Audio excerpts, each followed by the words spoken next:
she quit her job to do YouTube and now she quit YouTube too. Okay, we need to catch up.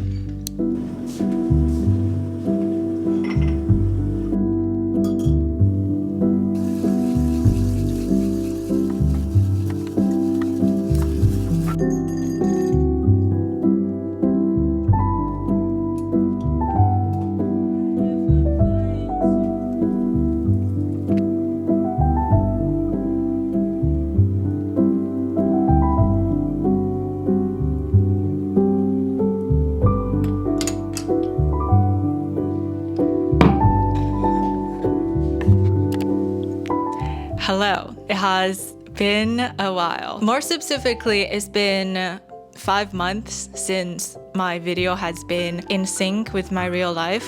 Over the past 5 months, a lot of you guys have asked, where have you been? Why have you stopped posting? Not gonna lie, it's been a difficult 5 months to catch up on. A lot has happened and I just really want to keep you guys posted on what's going on. So let's just try. This is gonna be a little bit stream of consciousness. So grab yourself a drink and let's just catch up. For a while, I don't really know how to tell anyone what's going on in my life. And a lot of those things I don't think I will ever be ready to share. But in short, my life is good. Now, I have traveled to a lot of places over the past 5 months. There are lots of exciting growths and projects. I'm going through quite a lot of footage to share all of those things in vlog form. But before that happens, I kind of want to just hop on here and give you guys a rundown. Okay, where have I been? The last time my video was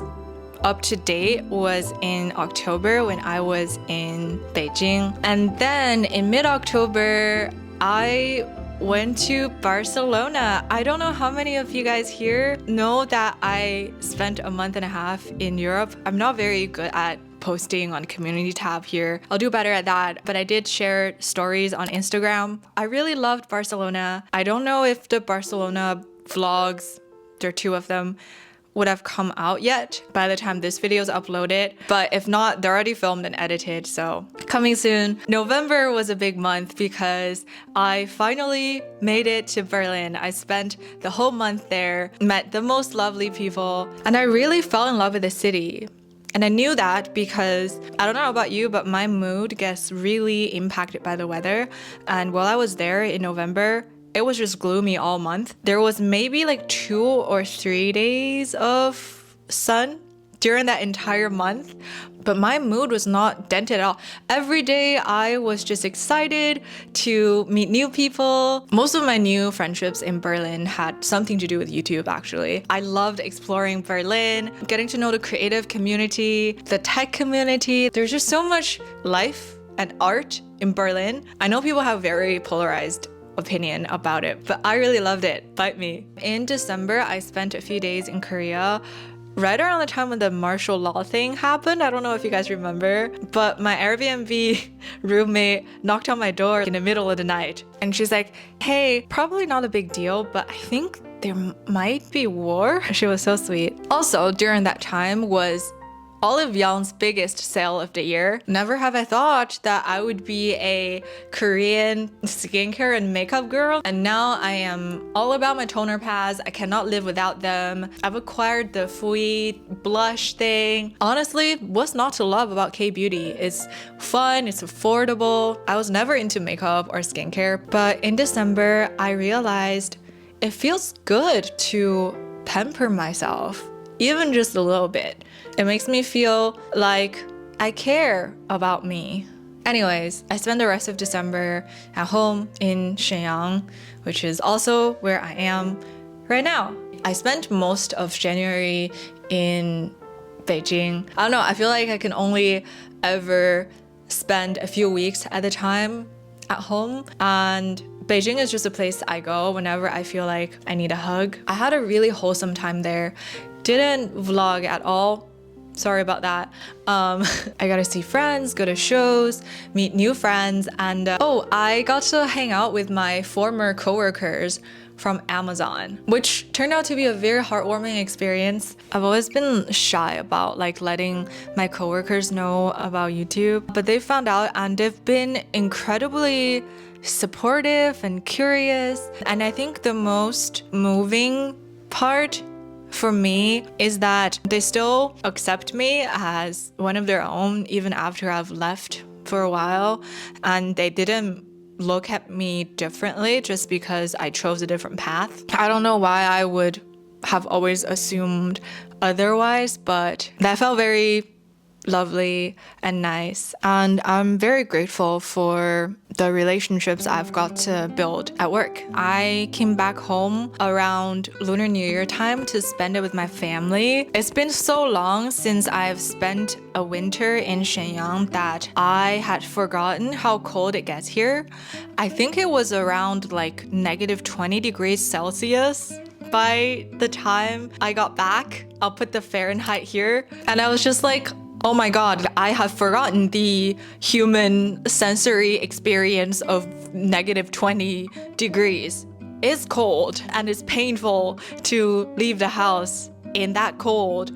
But it was still a very positive and exciting time for me because I picked up a new hobby. I'm still a little shy to tell you what it is just yet, but I will share with you soon in a video. It's something that I never thought I would do, but I'm glad I did it. We'll keep it like that. Yeah. It's the end of February now, and I've just been home since Chinese New Year. It's been the longest I've spent in Shenyang since 2020, and I've been busy. A lot of guys are curious, like, what do you do all day if you're a full-time YouTuber now and you're not posting videos on YouTube? Very, very valid question. Here's my attempt to answer that. Honestly, a lot of it has been about processing the thing that I can't tell you about. Life has really gotten in the way a lot for the past few months. There's no shame in talking about that openly because it happens. We go through different seasons in life, and it's not always easy or predictable. It doesn't always make sense to yourself, not to mention other people. So I think in those times, the best and sometimes the only thing we can do for ourselves is to offer ourselves compassion and not be overwhelmed by self-blame or shame or guilt. I think it took me months of being utterly unable to be productive to finally realize that I don't have to be doing anything to be worthy. And that has propelled me to actually go and pursue what matters to me and be the most productive I have been and the most purposeful I have been in my life right now. That's probably too abstract. I was not planning to share that. I've been journaling a lot. I started this journal on January 27th, which was exactly a month ago, and I have already journaled like 100 pages in like very small text. This was my journal from April of last year, and I've filled it all up. Besides journaling, for the past couple of months, actually, I have been spending a lot of time planning. I made this really elaborate planner involving an obscene amount of stickers. Yeah, these are my recent sticker acquisitions. I've been really into this Korean stationery brand lately. Stickers are fun. It's been a very long and intentional process for me to plan out 2025 because I feel like ever since I quit my job in 2023, I've always felt a little lost. There's also no shame in admitting that because outwardly it may seem quite straightforward that, oh, I quit my job for YouTube and now my dreams come true and I'm a full-time YouTuber. The reality is a lot messier than that because a YouTuber is not like a product manager or like a consultant where there's a clear career trajectory in front of you, a path that other people have walked. There's no one way the career as a YouTuber could look like. You know what I mean? Yes, there are these obvious targets like views and subscribers, but like at the end of the day, what are they for? So in this planner, and in my journal, I have been really asking myself, what are my values? What are my interests? And what can I do as a YouTuber, a content creator that align with those things? And I'm happy to report that I've come up with pretty solid answers by now, which are such like nebulous things. Like, how do you go about answering those questions? I don't know if this is something that comes intuitively for some of you. Let me know in the comments, because I'm very, very curious. But for me, it's definitely a very conscious and deliberate process. I really want to try and sum it up in a video in case it's helpful to any of you guys out there. Yeah, now I sit at my desk at 9 a.m. every day, knowing exactly what I want to accomplish every day that are conducive to my goals. I know what video projects I want to complete in the short term, and I know what are some longer term projects I want to focus on as well. Even though the world might not know I've been working on them for a while, that's a really good feeling. And that's sort of what I quit my job for. I finally got it after over a year of just struggling. What I learned from this is when you're going through an impossible time and it seems like you're not producing any tangible output and you're so frustrated at yourself and you feel like your life has amounted to nothing, maybe, just maybe, that is a time that the most amount of growth is happening inside you. You got this. In a way, I feel like I'm entering into a more positive and more purposeful period of my life, and it's opened up space for me to nurture a better relationship with my productivity and my creativity.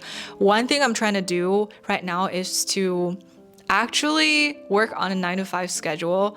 It sounds counterintuitive and probably ironic since I left my 9-to-5, but I find that having a confined period of work really helps me focus on the most important tasks rather than letting details that don't really make a big impact take up all of my time. That's just another way of saying, as a former project manager, I am finally learning to actually prioritize. I'm also trying to build a whole video planning system in Notion. A lot of you guys have asked how I plan my videos. To be honest, I haven't really had a system, and it's always been a pain in the butt staring at a blank canvas, not knowing where to start with a video. But I can finally say that that is no longer the case. While in Berlin, actually, I started building a Notion template that helps me structure my thoughts so that when I think of a video, I can help myself get from an idea to an outline quite easily. It's still a prototype at this point I'm experimenting with, but I should be able to share that with you relatively soon. Let me know if you're interested in getting that template. I'll make a wait listing and put it in the descriptions. Just sign up if you're interested and I'll let you know when it's ready. What I've learned from this past months of building systems to nurture my creativity is creativity is not really as abstract as we think it is. It's more like a muscle. It takes going to the gym day in and day out to exercise, and you might not see a meaningful change in a day or even a week, but you gotta build in the structures to support it and just trust the process. A really steady source of support for my creativity, and it has been for a long time, is Skillshare, and I'm so excited to be partnering with them for this video. As I was building my YouTube template, I've actually been learning to use Notion on Skillshare. Notion's a very powerful tool for creatives, but it can also be a bit of an overwhelming tool to get started on. At least it was for me. Thankfully, the GOAT, Ali Abdel, made a Notion masterclass on Skillshare. It's just an hour and 45 minutes, and it's helped me go from not knowing where to start on Notion to being able to build out my whole YouTube workflow on there. It's still a work in progress, but I pretty much live on Notion now. If you haven't heard of Skillshare, it is the largest online learning community for creatives. Basically, Thousands of creative professionals are there to teach you how they make music, read a novel, through very hands-on approaches. I've been a big fan of Skillshare for a very long time. I love how their classes are very manageable. They give you a really good start on a skill in just a matter of an hour or two. That's especially great if you have a lot on your plate. So if there's a creative muscle you want to develop now, the first 500 people to use the link in my description will get a 1-month free trial of Skillshare. Get started today. A lot of you guys asked, are you still going to Berlin? That's a hard question to answer now, but I'm gonna try. Okay, I still really want to go to Berlin. It's really so incredibly rare that I found a city I fell in love with, even with gloomy weather. But I'm dealing with a lot of fear right now. Even with my newfound purpose, I am not at a stable place in my career. And if you've been through this, you know that relocation is not a small feat, especially when there's immigration involved. And if you don't have an employer to sort out all the administrative things for you. There's a great line in the movie Her. Only one major life decision at a time.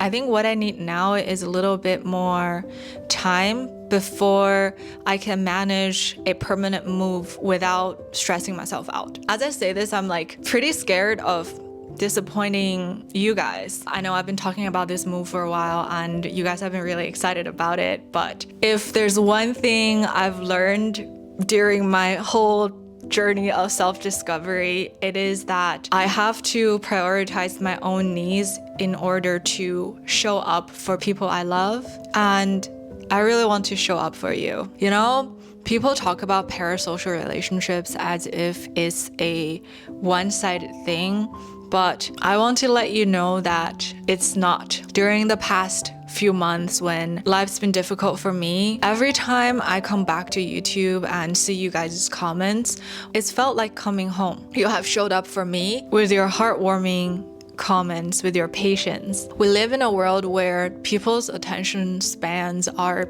spoiled by TikTok, but you're still here even after you haven't heard from me for months. And that is a relationship that I do not take for granted. Okay, I have been sitting here and talking for 2 hours, but before we drop off, I do want to share with you my intentions for 2025, even if it's already the end of February. Hello. Okay, I want to build moments of connection and learn to enjoy just watching a movie or making food with my friends, because friendship doesn't just have to exist in life-changing, deep, meaningful conversations. Just being with them is enough. I want to go from a place of scarcity to abundance. I want to go for a feeling of expansion. Like, this is my goal, and I just want to do what it takes to accomplish it, rather than a feeling of contraction out of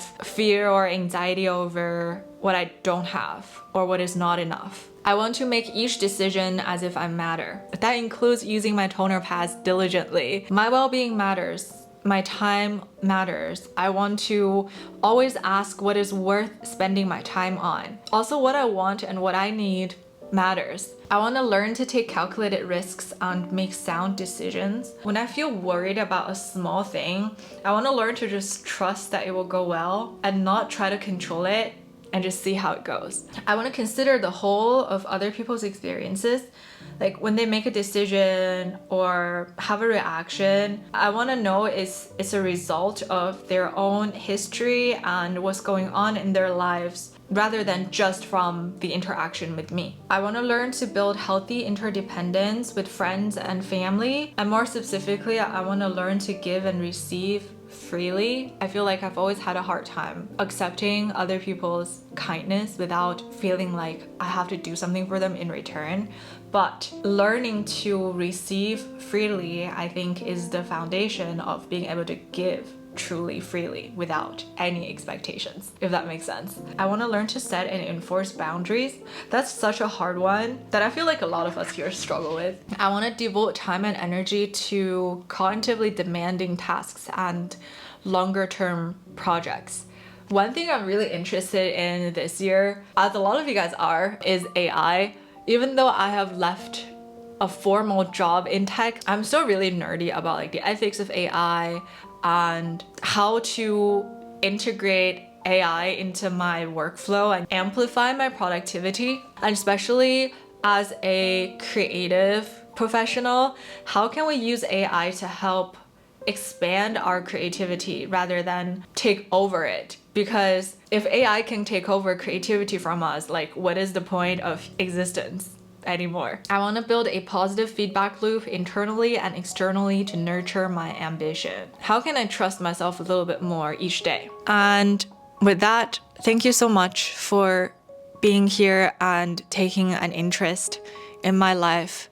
I love you, and I'll see you next time. I hope you take care. Bye. So many of you guys asked if my hand would be sore from holding the talking dumpling. I honestly had not thought of that, but you're right. My hand got so sore like 5 minutes in, but I found a little trick. There's a little clip behind the mic, and I just clipped it on a chopstick so I don't have to actually hold it anymore. Now the secret is out.